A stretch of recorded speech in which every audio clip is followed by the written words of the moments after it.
Assalamualaikum warahmatullahi wabarakatuh. Waalaikumsalam warahmatullahi wabarakatuh. Alhamdulillahi wahdah, sadaqa wa'dah, wa nasara abdah, wa a'azza jundah. Wassalatu wassalamu ala man la nabiyya ba'dah, wa ala alihi wa sahbihi wa mawalah. La hawla wa la quwwata illa billah, amma ba'du. Saudara-saudara kaum muslimin rahimakumullah. Seperti kita maklum bahwa Allah Subhanahu wa taala menciptakan manusia dan jin untuk melaksanakan ibadah kepadanya.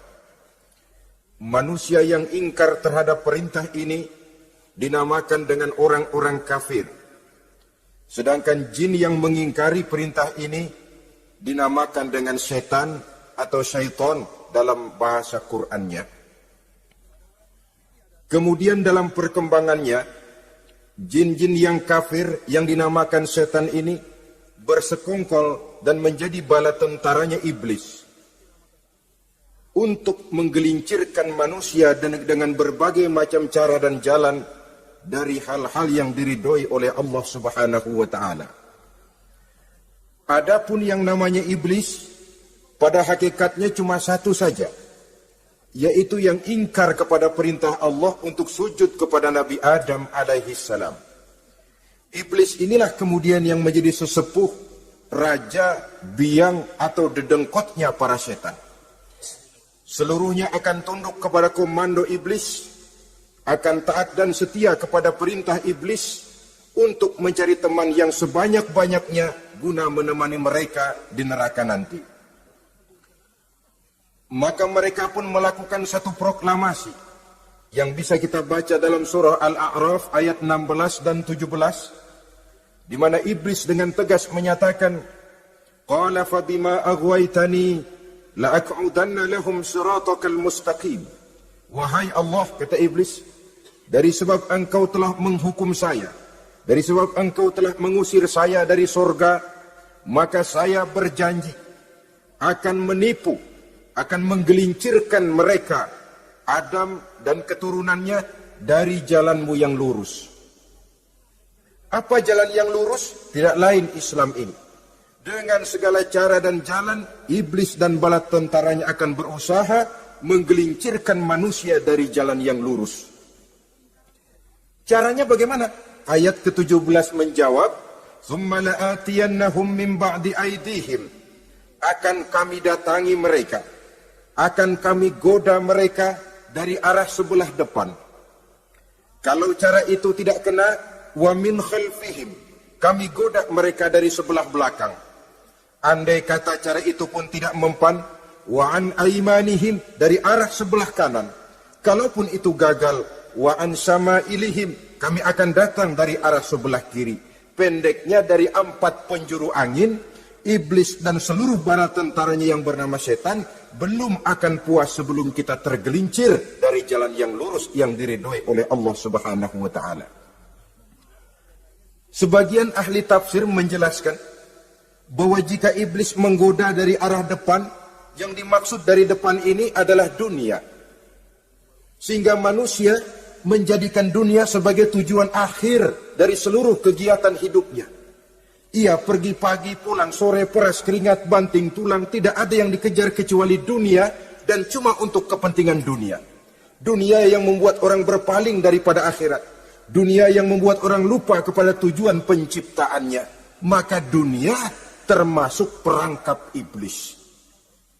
Apa isi dunia? Biasanya yang lazim itu 3 ta itu. Harta, tahta, wanita. Itu yang bikin orang jadi sibuk sampai lupa kepada tujuan penciptaannya. Untuk apa dia diciptakan oleh Allah. Ini wa'an min baini aidihim. Kami goda mereka dari arah depan dengan menyodorkan dunia dalam bentuk yang hijau ranau.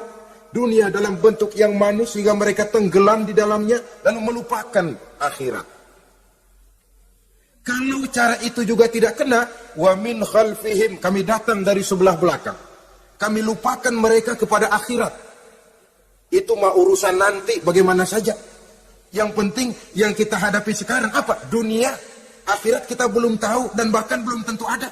Yang sudah pasti saja kita garap. Melupakan akhirat. Wa an aimanihim. Yang dimaksud dari arah sebelah kanan, iblis dan setan selalu menghalang-halangi manusia untuk berbuat kebaikan. Karena kanan adalah lambang kebajikan. Sedangkan an syama'ilihim, kiri adalah lambang kejahatan. Dicegahnya kita berbuat kebajikan dan dibisikannya kita untuk selalu melakukan kejahatan dan kemunkaran. Wala tajidu aktsarahum syakirin, dan akan kamu dapati sedikit sekali di antara manusia yang bersyukur atas nikmat yang telah engkau berikan kepada mereka. Ditanamkan rasa ingkar kepada nikmat. Jika kita tidak kufur iman, dibuatnya kufur nikmat. Mengeluh padahal hidup sudah serba cukup. Merasa masih sangat kurang padahal orang lain sudah titik air liurnya melihat keadaan kita. Sedikit sekali di antara mereka yang pandai bersyukur kepada nikmat yang telah engkau berikan itu, ya Allah. Jadi untuk ingkar nikmat, bisikan selalu datang dari iblis. Coba lihat itu, temanmu yang tidak pernah sholat, rezekinya lancar, kamu berhenti saja sholat. Yang tidak pernah ke masjid, pangkatnya naik terus, udah berhenti aja ke masjid. Atau setidak-tidaknya mengeluh dalam hati, Tuhan kayaknya tidak adil, kenapa saya rajin sholat kok rezeki seret bener. Padahal pada dasarnya kalau kita mau berpikir dalam bentuk yang paling mendasar, Allah selalu memberikan yang terbaik untuk kita. Jika begini keadaan kita, inilah yang terbaik buat kita menurut pertimbangan Allah. Jika kita menuntut lebih lagi, mungkin dengan keadaan yang lebih itu kita bisa tergelincir. Dan Allah lebih tahu itu. Sebagai pencipta manusia, Allah lebih tahu tentang kemungkinan-kemungkinan yang bisa didapat dan dicapai oleh manusia. Bahasa ringannya, rezeki lu segini aja deh, lu jadi rajin sholat. Kalau rezeki lu melebihan jadi orang kaya dikit, nanti ngeliat masjid minggir. Allah selalu memberikan yang terbaik kepada kita. Saudara-saudara kaum muslimin, adapun iblis dan setan sudah menyadari betul bahwa iblis dan setan tempatnya di akhirat nanti jelas neraka. Itu mereka sudah sadari betul. Maka yang mereka kepengen sekarang bagaimana mencari teman sebanyak-banyaknya untuk menemani mereka di neraka nanti. Nah inilah yang menyebabkan mereka berjibaku betul. Bahkan ada satu riwayat itu, ada waktu-waktu tertentu di mana para setan ini laporan kepada iblis. Kalau ada yang laporan gagal, bukan main marahnya si iblis ini selaku komandan. Kata setan, Pak, saya gagal menggoda si fulan karena imannya kuat. Goblok kamu. Dengan apa kamu goda dia? Dengan kedudukan. Dia tidak mau. Tempuh dengan jalan lain, barangkali dengan harta. Kalau dengan harta tidak bisa, barangkali dengan wanita. Kalau dengan wanita tidak bisa, tempuh segala macam cara. Dan mereka yang laporannya enak, artinya berhasil menggoda banyak orang-orang beriman, itu kondisinya naik. Bahkan mendapat semacam piagam penghargaan sebagai kadar militan daripada iblis. Nah, mereka berusaha dengan segala macam cara mengumpulkan teman sebanyak-banyaknya. Kalau mereka sendiri sudah tahu pasti, sadar nasib saya di akhirat nanti pasti masuk neraka, diazab dan disiksa oleh Allah. Cuma saya begini ini lantaran ulahnya Nabi Adam dulu. Maka anak-anak cucu Nabi Adam harus menjadi teman-teman saya sebanyak-banyaknya guna menemani saya di dalam neraka. Oleh karena itu, pada kesempatan pertemuan saat ini, kita akan membicarakan siapa sih teman-teman setan itu. Diriwayatkan dari Wahab bin Munabbih bahwa pada satu hari iblis diperintahkan oleh Allah untuk datang kepada baginda Rasulullah sallallahu alaihi wasallam dan menjawab segala pertanyaan yang diajukan oleh baginda Nabi. Datang iblis dalam bentuk orang tua pakai tongkat. Jadi iblis itu bisa malih warna. Dia termasuk jenis makhluk halus tuh. Seperti halnya jin dan malaikat, itu bisa malih warna sesuai dengan yang mereka kehendaki. Ketika datang, baginda Nabi bertanya, "Man anta?" Siapa kamu? Dia jawab, "Ana iblis." Saya iblis. Jujur. "Limadza ji'ta?" Mau apa kamu datang kemari? Kata baginda Nabi. Dijawab oleh iblis, "Innallaha amaroni an atika wa ujibaka an kulli ma sa'altani." Allah memerintahkan saya untuk datang kepadamu dan menjawab segala pertanyaan yang engkau ajukan kepada saya. Nah, atas pernyataan ini, baginda Rasul kemudian bertanya dengan dua pertanyaan. Pertanyaan pertama, iblis, "Kam ikhwanuka min ummati?" Ada berapa sih teman-temanmu dari golongan umatku? Dari golongan umatku, umat Islam ini, bukan orang lain. Kalau orang kafir sih sudah jelas, itu memang CS-nya iblis. Tapi dari umatku, siapa saja yang jadi teman-teman kamu iblis? Menjadi antekmu, menjadi alatmu sejak dari dunia sampai ke neraka nanti. Atas pertanyaan ini, iblis menjawab, "Teman-teman saya dari golongan umatmu ya Muhammad, asyarun. Ada 10 orang. Ada 10 orang yang merupakan teman-teman iblis dari dunia sampai ke neraka." Siapa mereka? Pertama kata iblis, "Teman saya hakimun jair." Hakim yang curang. Hakim yang tidak adil. Ini bisa dimaklumi. Kenapa? Karena hakim diharapkan adalah produk keadilan. Sehingga orang mengatakan seorang hakim adalah seorang yang meletakkan sebelah kakinya di surga dan sebelah lagi di neraka. Kalau adil dia menghukum, kaki sebelah kanan yang akan menentukannya ke surga. Kalau licik dia menghukum, kaki sebelah kiri yang akan menjerumuskan dia ke dalam neraka. Saudara-saudara kaum muslimin rahimakumullah. Sesungguhnya dalam kehidupan, kurangnya sandang pangan bukan satunya-satunya sebab yang membuat orang menderita. Tidak teraturnya perumahan, kurangnya lapangan kerja bukan satu-satunya yang menyebabkan rakyat menderita. Tapi lukanya rasa keadilan. Tidak tegaknya hukum sebagaimana yang diharapkan. Itu juga bisa menjadi sumber nestapa, bisa menjadi asal dari segala derita. Oleh karena itu, hakim yang tidak adil, hakim yang curang, yang menghukum tidak berdasarkan hukum, tapi berdasarkan kepentingan, berdasarkan pesan sponsor, hukum bisa dibeli, ada istilah mafia peradilan. Hakim-hakim macam ini yang akan menjadi teman-teman iblis. Dan tiap kali palu akan diketuk, iblis sudah bukan main sibuknya.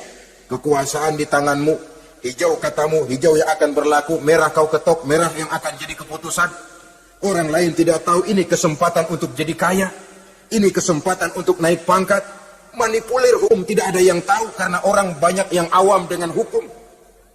Saudara-saudara kaum muslimin, kalau hukum sudah bisa dibeli, atau kalau hukum cuma untuk orang-orang kecil saja, ada kelompok-kelompok yang kebal hukum, maka akan timbullah kiamat di masyarakat, di mana yang kuat makin kuat, yang lemah selalu menjadi mangsa. Oleh karenanya, hakim yang sero, hakim yang durjana merupakan teman-teman setan, merupakan teman-teman iblis dari dunia sampai ke neraka nanti. Ini yang pertama. Oleh karenanya, pada dasarnya setiap kita adalah hakim. Untuk keluarga, dalam pergaulan, hendaklah adil di dalam memutuskan segala sesuatu. Lebih-lebih hakim yang memang menjadi pengayom masyarakat.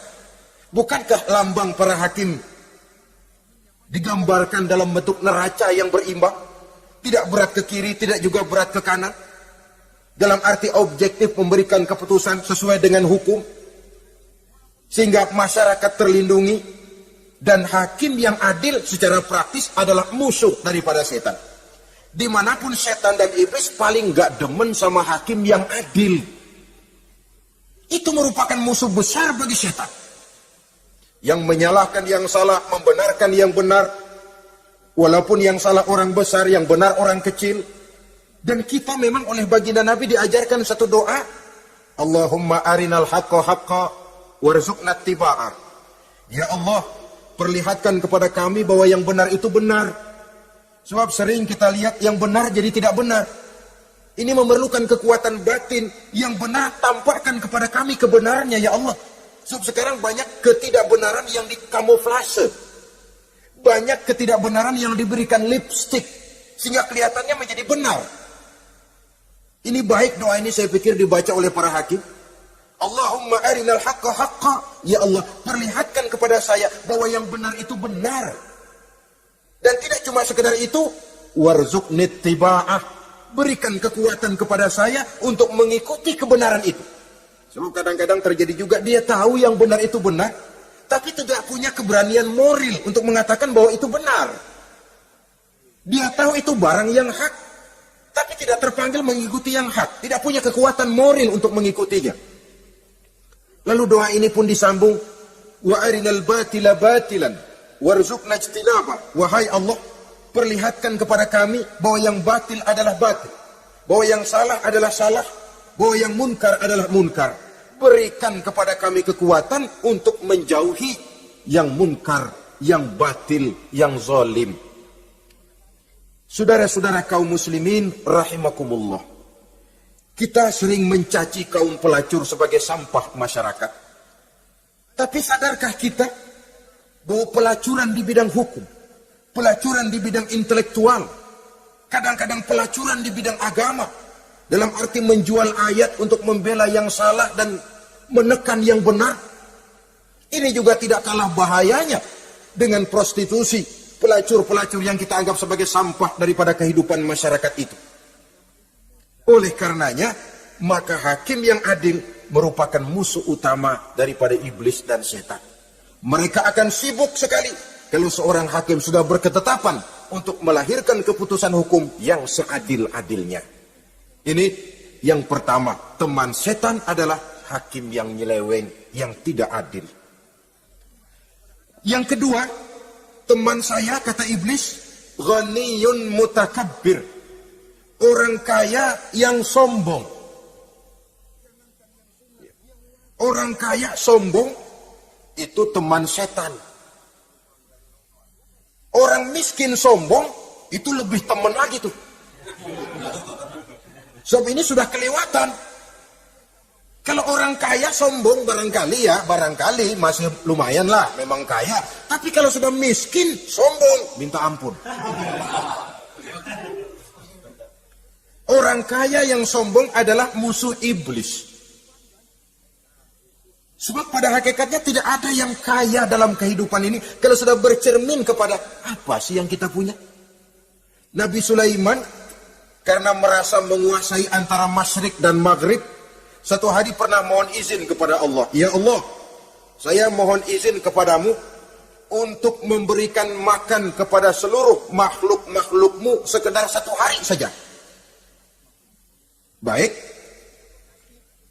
Satu hari Nabi Sulaiman mau menjamin menanggung makannya semua makhluk. Karena merasa kaya. Baik kata Allah. Lalu sibuklah Nabi Sulaiman mengadakan persiapan. Seluruh bala tentaranya, jin, binatang dikumpulkan, mengumpulkan makanan yang sebanyak-banyaknya, diatur di satu lapangan yang sangat luas. Sebab ini yang mau makan tentu tidak sedikit. Sudah selesai persiapan, kata Allah, sudah selesai Sulaiman? Sudah ya Allah. Nah, aku mulai dari makhlukku yang paling di bawah. Ikan. Ikan Nun dipanggil oleh Allah. Rezekimu hari ini mau ditanggung Sulaiman. Naik, makan. Naik ikan ini. Sekali makan seluruh persiapan habis.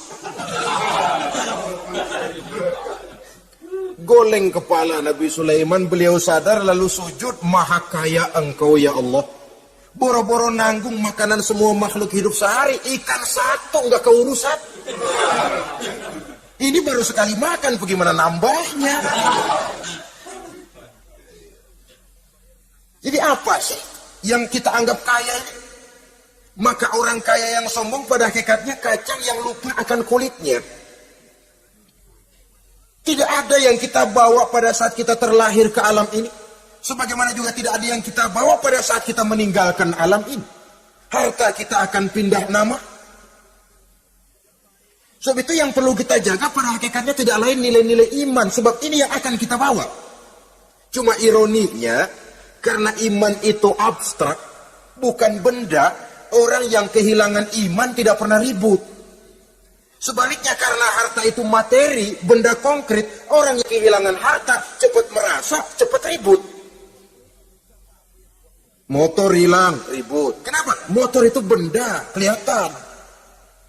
Duit hilang, ribut. Televisi hilang, ribut. Kenapa? Benda.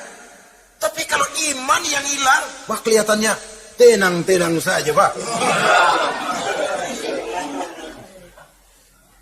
Padahal ini usaha iblis bagaimana orang kehilangan iman, menjadi kafir, masuk grup dia untuk menemani dia di dalam neraka nanti. Dia gelincirkan iman kita, dan kita sering tanpa terasa telah mengalami pergeseran nilai-nilai iman kalau tidak tergusur sama sekali. Cuma saya katakan tadi, oleh karena iman ini bukan benda, orang yang kehilangan iman kurang begitu merasa. Padahal ini yang paling berharga.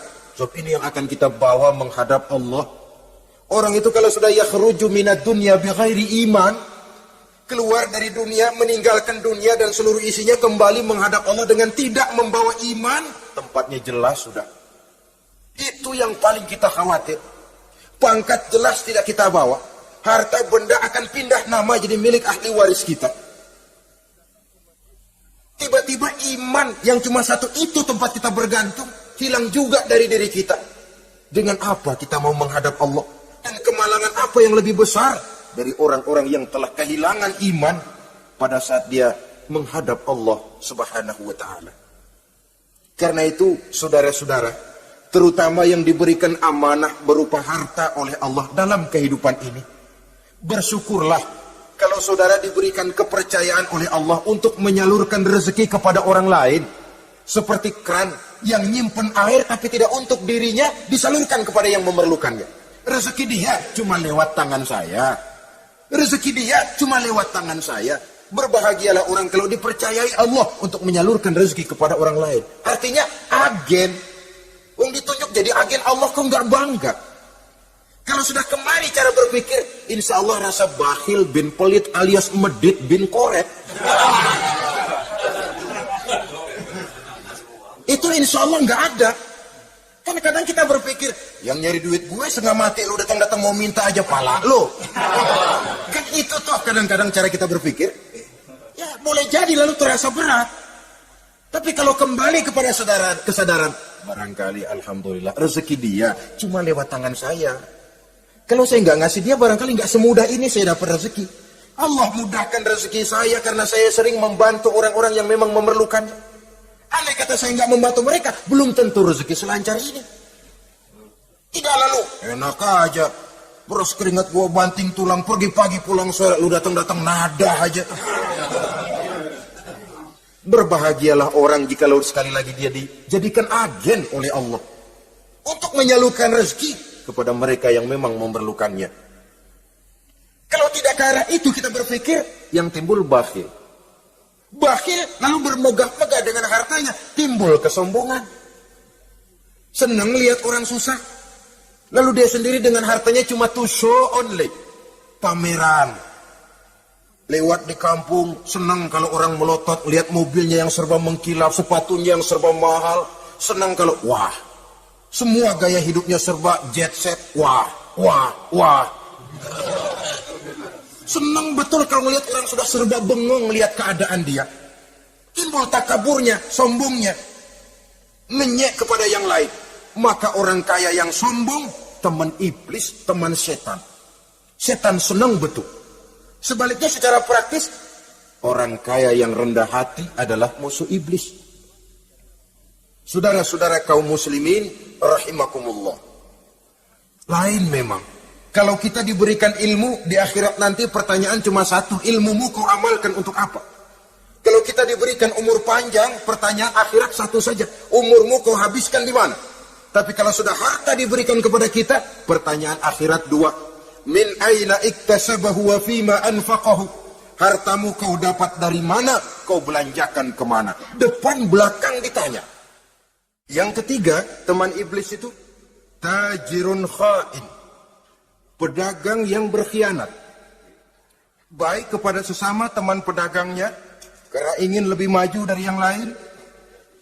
Terjadi persaingan yang tidak sehat di berbagai bidang bisnis. Ataupun kepada para pembelinya. Dengan mengatakan barang yang baik adalah barang yang tidak baik menjadi baik. Sebab pada dasarnya apabila kaum pengusaha sudah berkhianat akan timbul kegoncangan ekonomi. Dan kegoncangan ekonomi dampaknya adalah melahirkan kelas-kelas kemiskinan. Kemiskinan merupakan satu perangkap iblis. Biasanya orang kalau udah melarat udah dekat banget sama kafir. Kalau tidak dilatar belakangi oleh nilai iman yang kuat. Udah melarat udah dekat benar sama kafir. Apalagi iblis ini menggodanya pandai dia. Kepada orang miskin dia datang dengan bujukan materi. Kepada yang cukup hartanya dia datang dengan bisikan lain. Pendeknya iblis dan setan itu kalau ibarat tukang joget, dia ngerti betul irama kendang. Di mana kelemahan orang itu dia selidiki, dia pelajari, dari arah situ dia masuk. Dan secara strategi perang, iblis dan setan ini posisinya memang lebih menguntungkan daripada kita. Kenapa? Dia melihat kita mah nggak lihat dia. Dia bisa pelajari kebiasaan dan kecenderungan kita. Kita nggak tahu kadang-kadang kelemahan kita. Dari arah itu dia masuk. Posisi dan strateginya lebih menguntungkan daripada kita. Saudara-saudara kaum muslimin rahimakumullah. Bila ekonomi sudah goncang, terjadi penimbunan barang, terjadi spekulasi harga, timbullah kegoncangan sosial. Dan dikala itu setan dan iblis pesta. Dia merasa perangkapnya berhasil. Persaingan-persaingan yang tidak jujur, yang pada dasarnya akhirnya bukan cuma merusak sistem ekonomi, tapi juga mempengaruhi hasil kerjaan. Dalam tender-tender usaha-usaha besar misalnya, oleh karena mengejar supaya dia yang mendapat proyek, dia tidak segan sogok sini, suap sana, semir sana, usap sini. Tinggal untungnya sedikit dan dia harus dapat untung besar. Akhirnya apa? Proyek yang dikerjakan cuma asal sekedar jadi. Tidak seperti standar yang ditetapkan lagi. Juga tidak merupakan kesalahan yang sepenuhnya harus dibebankan kepada dia. Kesalahan yang merupakan siklus. Mata rantai, sudah lingkaran setan. Itulah sebabnya sering saya ungkapkan kalau manusia sudah jadi teman setan, lebih buas daripada bajing. Karena bajing cuma makan kelapa, tapi bajingan udah apa saja dimakan. Sudah jadi teman-teman iblis, tidak ngerti halal haram, hak dan batil. Ini kepentingan pribadi apa kepentingan orang banyak, yang penting sikat saja. Jadi yang ketiga ini targetnya memang kekacauan ekonomi. Yang kemelaratan, kemiskinan merupakan tangga untuk sampai kepada kekafiran. Dan iblis tahu betul itu. Lain misalnya contoh yang diberikan oleh Rasul. Rasul kan pernah dagang di kala remaja itu. Membawa dagangannya Siti Khadijah. Kain. Beliau dagang kain. Berapa kain ini? Oh, kalau ini saya ambil dari Ibu Khadijah 25 rupiah. Saudara mau beli saya berapa terserah asal saya ada untungnya. Dan kalau modalnya 25, betul-betul beliau bilang 25. Jujur. Kita kan enggak, udah bohong campur sumpah lagi.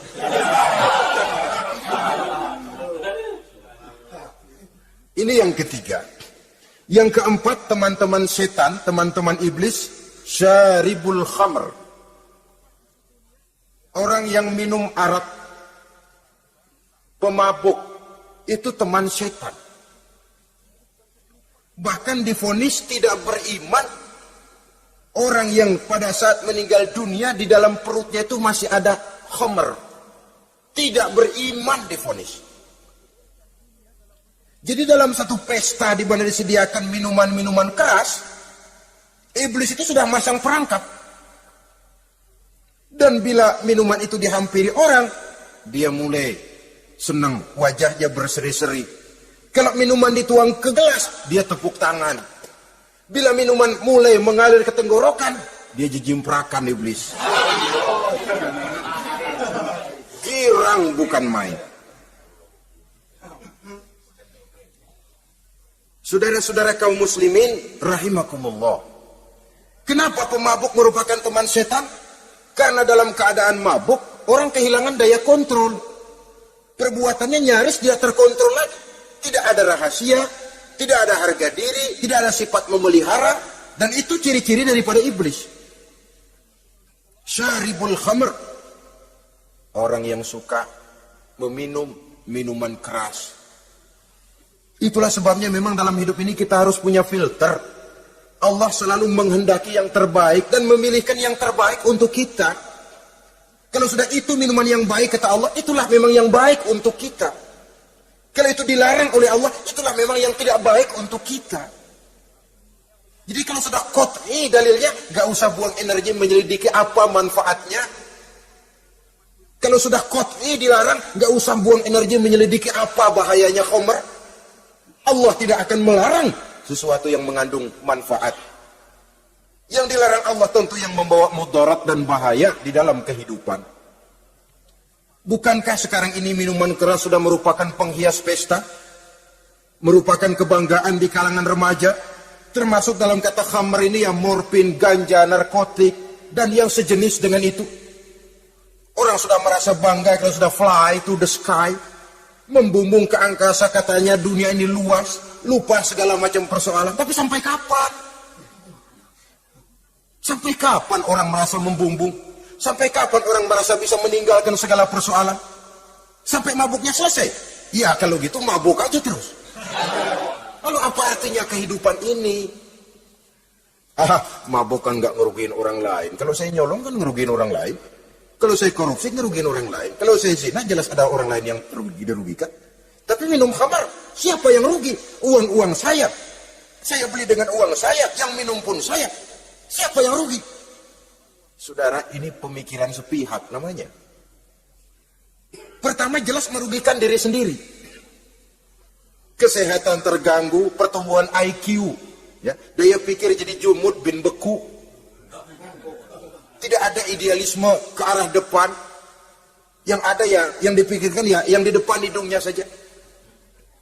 Dan konon itu pada mulanya memang orang kan sifatnya cuma ingin tahu. Nyobain, ketagihan. Ya kalau orang tuanya masuk golongan have, mampu. Ya, kalau orang tuanya termasuk ekonomi lemah. Sedangkan kecanduan hal yang tidak bisa ditangguhkan. Orang yang sudah kecanduan minuman keras, sekali dia tidak minum, sudah bukan main rasanya. Orang yang sudah biasa minum ganja, morfin, narkotik, satu kali dia tidak bertemu itu, sudah nggak keruan rasa. Orang tuanya tidak mampu, kenapa lalu nggak ngelamun yang negatif? Ya kalau dia keluarga have, orang tuanya masih ngelarang, dia bisa jual hal lain di rumahnya yang ada harganya. Tip deka itu, video kah itu, mobil kah digade dulu. Kalau di kampung, anak-anak muda yang menengah ke bawah, kenapa nggak ayam orang disambar? Terjadilah perbuatan negatif yang akhirnya merembet kepada merugikan orang lain. Hakikatnya zahirnya memang pada mulanya hanya merugikan diri sendiri, tapi lambat laun akan merembet juga kepada merugikan orang lain. Oleh karena itu pantas kalau dalam perjalanan Mi'raj begitu hendak start dari Masjidil Aqsa menghadap Allah, kepada baginda Nabi disodorkan 2 gelas minuman. Segelas susu dan segelas arak. Muhammad, kau ambil salah satu minuman itu, kau minum. Mantap, Nabi mengambil gelas yang isinya susu lalu beliau minum. Selesai minum kata Jibril, "Saddaqta ya Muhammad, laqad asabtal haq." Kamu benar Muhammad, pilihanmu tepat. Kenapa?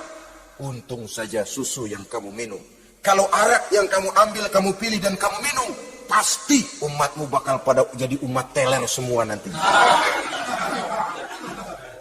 Nabi milih susu saja umatnya masih banyak yang teler.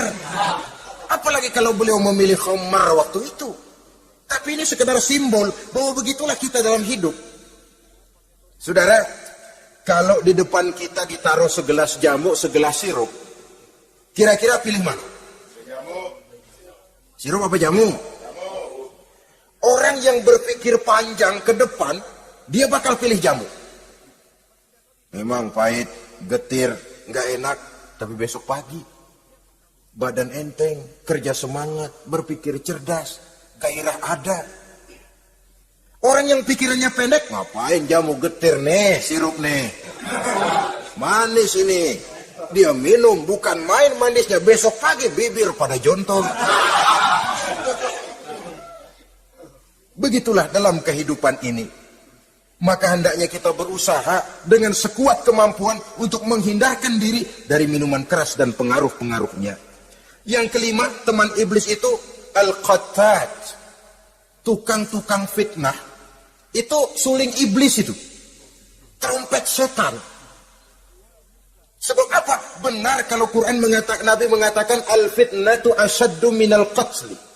Fitnah lebih bahaya dari pembunuhan. Sebab apa? Pembunuhan membunuh orang secara langsung. Fitnah membunuh orang pelan-pelan. Kalau mati mendingan cepat daripada pelan-pelan. Pelan-pelan mati, cepat mati, enakan cepat, nggak ngerasain sakit. Fitnah membunuh orang pelan-pelan. Nama baik orang hancur, dicoreng-moreng di tengah masyarakat. Maka tukang-tukang fitnah, teman-teman setan dari dunia sampai ke neraka nanti. Karena fitnah lebih bahaya daripada pembunuhan. Mengada-ada yang tidak ada diada-adakan, fitnah. Melebih-lebih, berita semeter jadi 3 meter, yang 2 meter. Ya kalau positif, kalau negatif, fitnah. Memang orang bilang kalau kita nitip duit, jangan harap lebih. Kurang bisa. Tapi kalau nitip omongan, jangan harap kurang. Pas saja sudah untung itu. Biasanya lebih, namanya omongan. 1 meter jadi 2 meter, 2 meter jadi 3 meter. Itu sifat dari yang namanya omongan. Kita kirim uang, dan gak bakalan lebih dah.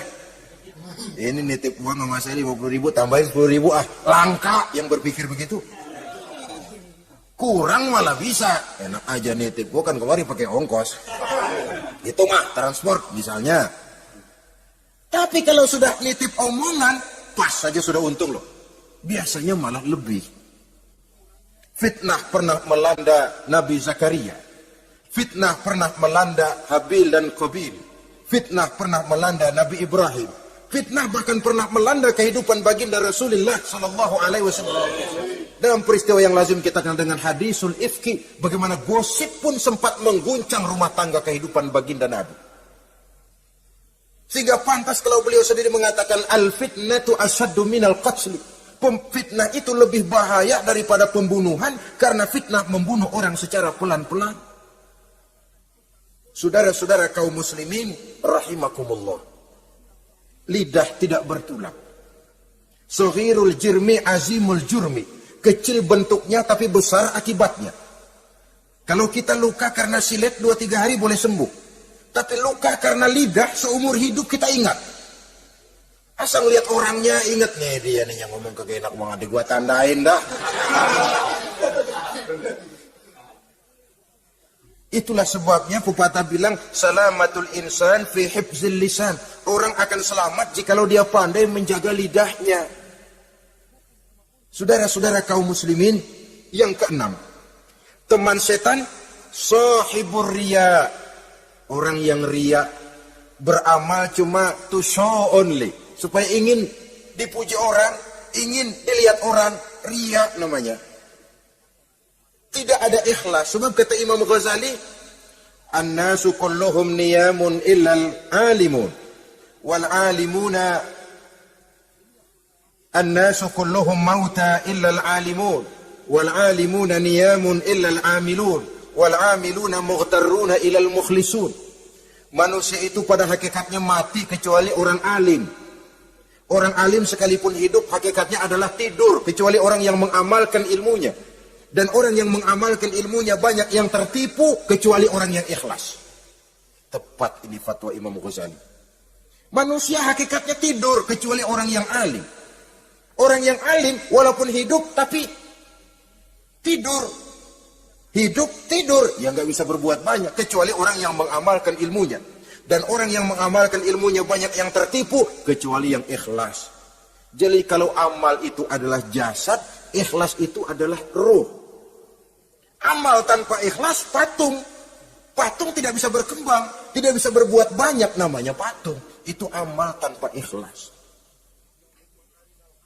Ini termasuk penyakit batin tuh, ikhlas, ria, ujub, sum'ah, penyakit kepengen didengar orang, penyakit kepengen dilihat orang. Wah, kalau sembayangnya dilihat orang mantap betul, kayak besok mau mati. Tapi kalau sudah sembayang nggak dilihat orang, wah kilat khusus, cepat bukan main.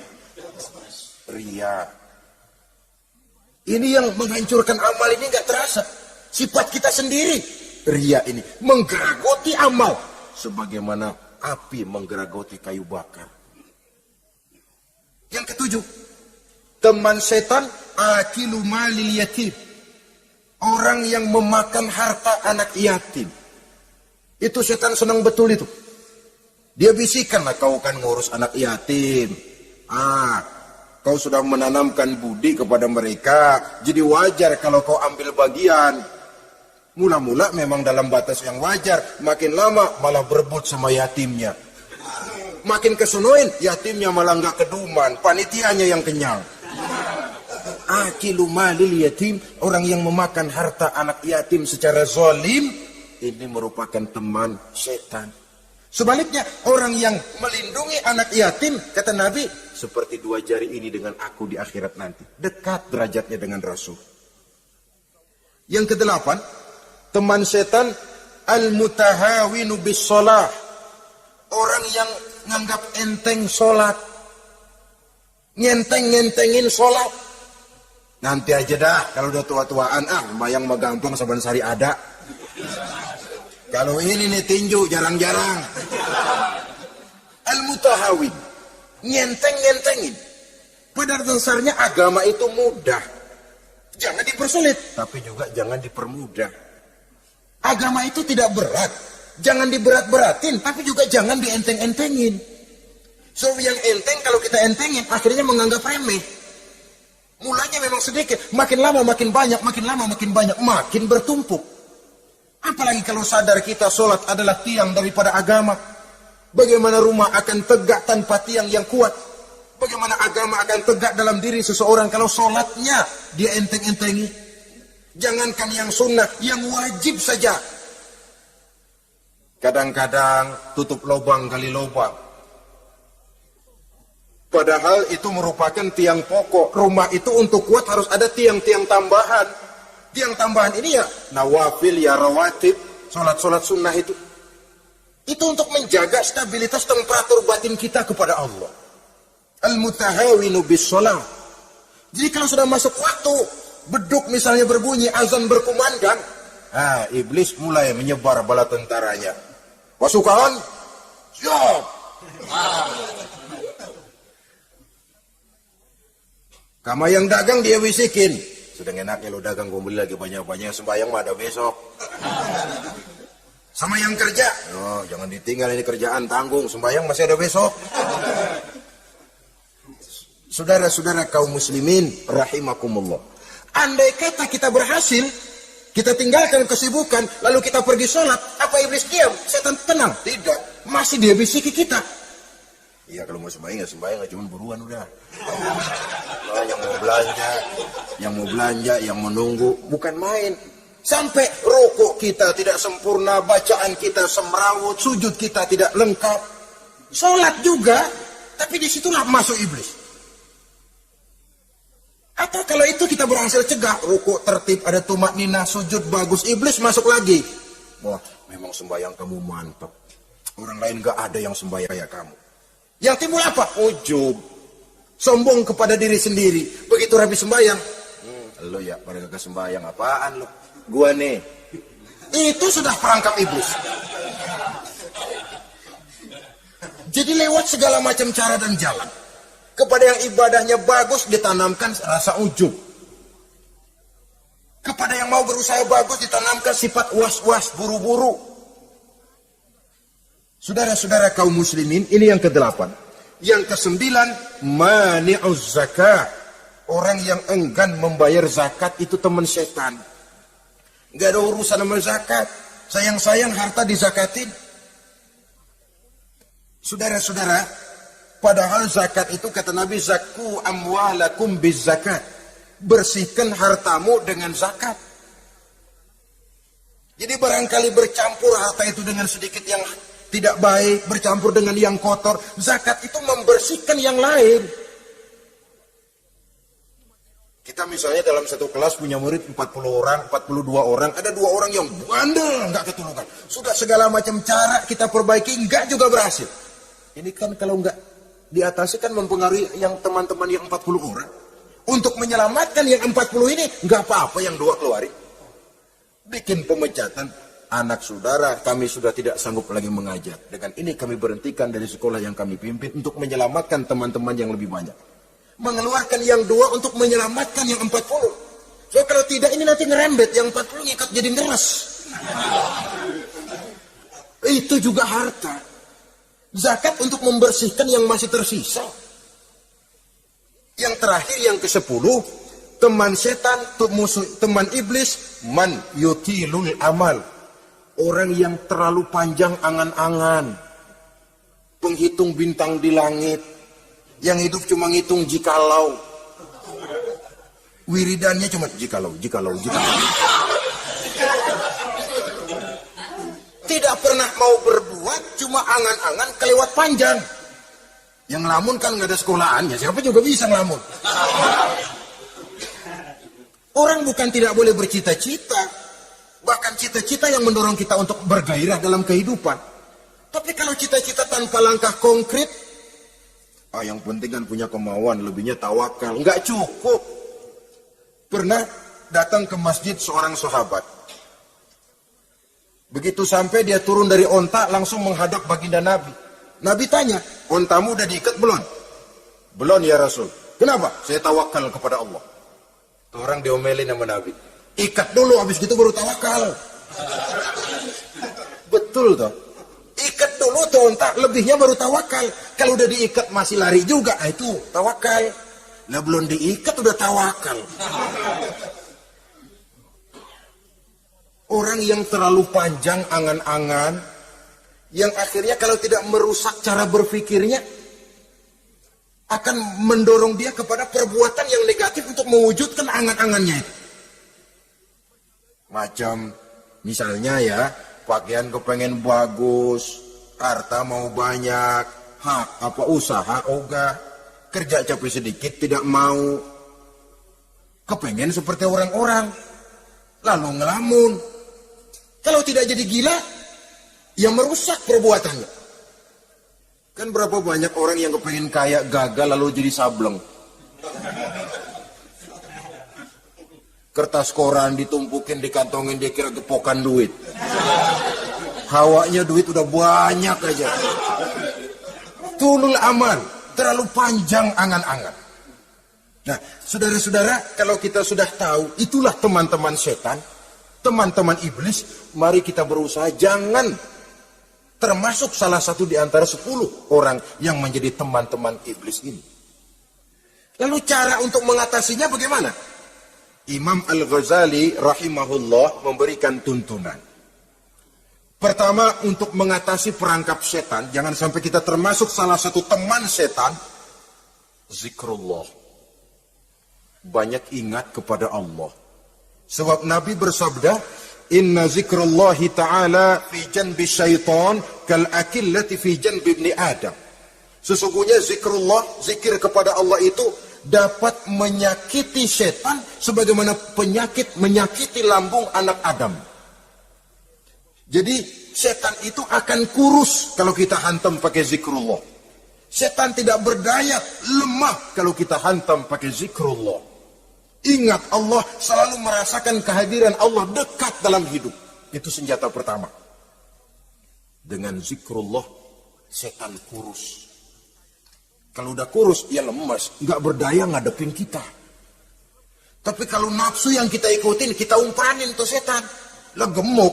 Begitu gemuk, makin berleluasa dia ngutak-ngatik kita. Yang kedua, jangan mendekati tempat maksiat. Sebab man hama haulal hima yusiku ayyaqa fi. Orang yang main di pinggir kali ditakutin kecebur di kali. Jangan mendekati tempat yang cenderung membawa kita ke tempat maksiat. Saudara-saudara, yang ketiga, mengosongkan perut. Dalam arti rajin puasa, puasa sunnah. Kata Nabi, inna syaitan yajri min ibni adam majrad dam fadayyiku majariyahu bil ju'. Setan mengalir dalam diri manusia seperti mengalirnya darah. Maka persempit jalan setan dengan apa? Bil ju', dengan memperbanyak lapar. Bukan memperturutkan syahwat. Pantas kalau Nabi bilang, saya adalah sekelompok orang yang tidak makan kecuali kalau kami lapar. Dan kalau kami makan, tidaklah sampai kekenyangan. Bukan nggak kenyang, tapi nggak kekenyangan. Yang terakhir kata Imam Ghazali, hendaknya kita selalu ingat bahwa tujuan iblis dan setan adalah menjerumuskan manusia, menyengsarakan manusia, supaya kita menjadi teman mereka di neraka nanti. Kalau ingat itu, insya Allah kita bisa mengerem diri. Nah, inilah saja yang dapat kita sampaikan pada pertemuan kali ini. Mudah-mudahan ada manfaatnya. Terima kasih dan mohon maaf. Usikum wa nafsi bitaqwallah. Wassalamualaikum warahmatullahi wabarakatuh. Waalaikumsalam.